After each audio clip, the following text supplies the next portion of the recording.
Bankura international air space programme 2024-এ অংশগ্রহণের সুযোগ পেল বাঁকুড়ার ছাতনার কমলপুর গ্রামের অয়ন দেঘরিয়া।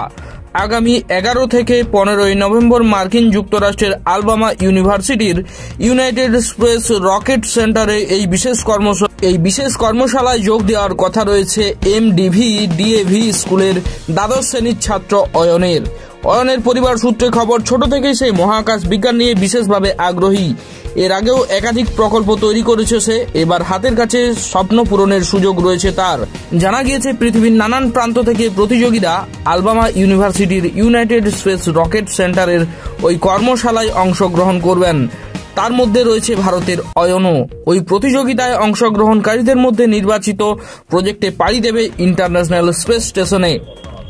এত সবের পরেও চিন্তার শেষ নেই কমলপুরের দেঘরিয়া পরিবারে। ওই কর্মসূচিতে অংশ নিতে পাড়ি দিতে হবে আমেরিকা, আর হাতে মাত্র কটা মাস। অয়নের বাবা একটি বেসরকারি সংস্থার কর্মী। যাতায়াত সহ আনুষঙ্গিক খরচ তার পক্ষে জোটানো অসম্ভব।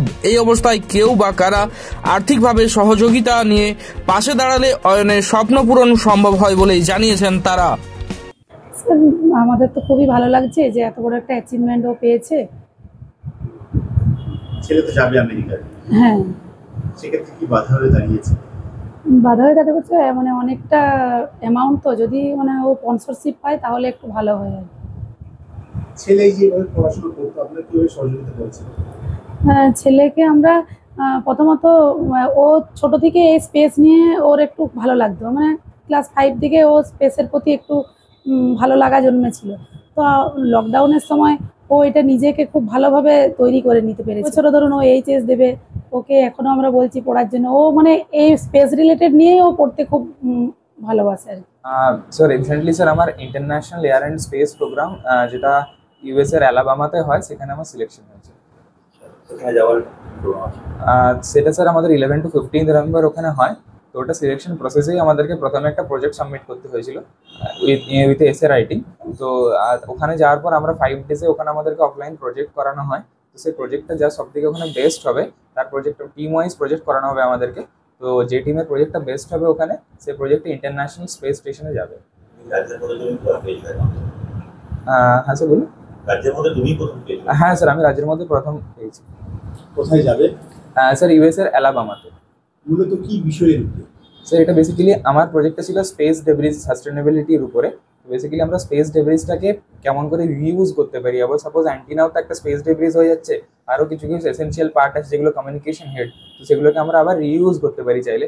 তো সেগুলোকে যদি আমরা প্যারাশুট ইউজ করি, অর থ্রাস্টার্স ইউজ করি, আর অন্য কোনো মেথড দিয়ে ইউজ করে যদি আমরা আর্থে কোনোভাবে এন্ট্রি করাতে পারি, তাহলে আমরা আবার রিউজ করতে পারি। সেটাতে কস্ট বেনিফিটস হবে, প্লাস ডেব্রিজ ক্রিয়েশনও আস্তে আস্তে কমে যাবে। কারণ ডেব্রিজ ক্রিয়েট না করলে স্যার আজ আমরা এই যে স্যাটেলাইটের সাহায্যে মোবাইল কানেকশনস করতে পারছি, এত সব করতে পারছি, সেগুলো আর হবে না। কারণ এমন একটা সিচুয়েশন আসবে যাতে স্যার আমাদের আর স্যাটেলাইট পাঠানোর পর্যন্ত উপরে জায়গা থাকবে না ডেব্রিজের কারণে। কিভাবে এটা এলো? তো বেসিক্যালি স্যার 2022 থেকে আমি এই প্রজেক্টটায় কাজ করছি, 2022-এর নভেম্বর। তো 2022-এর নভেম্বরে আমি স্পেস ডেব্রিজ নিয়ে কাজ করি, কারণ 2023-এর জুনে একটা কনফারেন্স ছিল। তো সেই কনফারেন্সটা আমার কোনো কারণবশত একটু মিস হয়ে যায় ফর্ম সাবমিশনে, যেহেতু ওটা আমার প্রথমবার ছিল। তো সেই প্রজেক্টটা আমি 2023-এর মার্চে প্রেজেন্ট করি university of petroleum energy studies দেরাদুনে। সেখানে ন্যাশনাল স্পেস কনভেনশন হয় এবং সেখানে আমার প্রজেক্টটা ফার্স্ট পজিশনও পাই। তারপরে এই প্রজেক্টটার আরেকটু অ্যাডভান্স ভার্সন আমি করি। তারপর আমি ওটাকে প্রেজেন্ট করি 2024-এর ফেব্রুয়ারিতে গোয়া ইউনিভার্সিটির ন্যাশনাল স্পেস সায়েন্স সিম্পোজিয়াম, যেটা ইসরো বাইঅ্যানুয়াল কনভেনশন করায়। তো সেটা 2024 সালে গোয়া ইউনিভার্সিটিতে হয়েছিল। তো সেখানে আমার প্রজেক্টটা আমি প্রেজেন্ট করি, অ্যান্ড আমি অনলি স্কুল স্টুডেন্ট ছিলাম ওখানে প্রেজেন্ট করার জন্য। অ্যান্ড তারপরে এই প্রজেক্টে আমি আরও কাজ করি, কারণ বেস্টের কোনো শেষ হয় না স্যার। তাই প্রজেক্টে আমি আরও কাজ করি, আরও বেটার যদি কোনো প্রোগ্রামিং করা যায় বা আরও অন্যভাবে যদি কিছু করা যায়, তো সেই প্রজেক্টটা আমি সাবমিট করি এই ISP international air and space প্রোগ্রামে এলিজিবল যে ইন্টারভিউ ক্রাইটেরিয়ার ওখানে। এই মোটিভেশনটা কোথা থেকে পেলে? তো বেসিক্যালি স্যার আমার স্পেস নিয়ে ইন্টারেস্ট জন্মে ক্লাস 5-এ। ঠিক আমি জানতে পারি স্টিফেন হকিং নিয়ে প্রথমে আমি জানতে পারি। তো স্টিফেন হকিং মারা যাওয়ার আমি তার 3-4 মাস আগে আমি তার সম্বন্ধে জানতে পারি বেসিক্যালি।